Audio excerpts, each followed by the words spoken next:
back to Red Glasses Talks. The topic today is be priority driven. We're in a series. If you've been watching us, you would know that. And we're basically taking our thoughts out of Matthew chapter 22, 37 to 39. Jesus said, here are the priorities.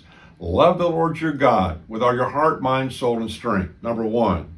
And then he said the second commandment or commitment is likened to the first. Love your neighbor as you love you. And so we're looking at four C's that can make a marriage sizzle. First was commitment. Second was communication. And thirdly, and this is where we are right now, is caring. So last time we looked at this passage in Malachi, which chapter number 2, verse 14, which talked about that you focus on your marriage partner. The word partner in that passage can be translated friend, your best friend. So we looked at characteristics of a friend in the last time we were together. And then also underneath that, we looked at the causes of depression, particularly among women in America. Today, we're going to build on that caring and take it a step deeper, and we're going to talk about becoming a student of our partner, of our husband or our wife.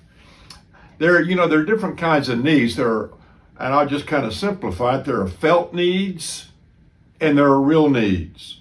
There are things that we feel we need or feel we have, and then there are actually real needs that go deeper underneath the outward apparent needs.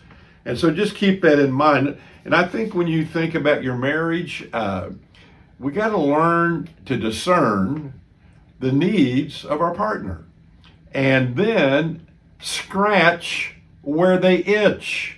In other words, meet the need where they're coming from. In the Bible, there's a great passage. You might want to read this. I'm not going to read it now. Mark chapter 2, verses 1 through 12.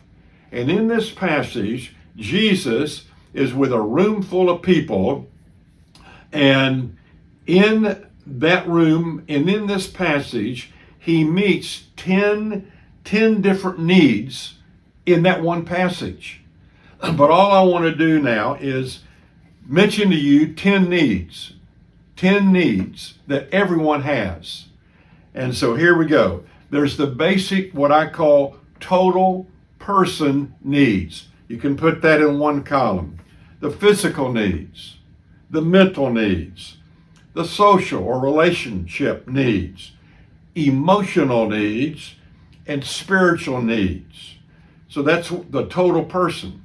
Then another column you can put down the basic psychological needs that we all have. Here they are. A need for security, a need for love, for recognition, for new experience, and freedom from guilt. We all have those needs. And so what I'm challenging you to do, what would you say your number one need is in each one of those needs that I just mentioned, each of the 10? Then what do you think the number one need in each of those 10 needs for your husband or your wife? And what could you do to scratch where he or she itches and meet a need? This is really practical stuff. As you live out daily life, let me tell you, when you know your husband or your wife is concerned about how you feel, what you sense your needs are, and maybe you don't even know sometime that you are communicating non-verbally a certain need, but they pick up on it and respond to that. And I'll tell you, when you begin to operate that way with one another, that's a good deal. So take the assignment and see what happens.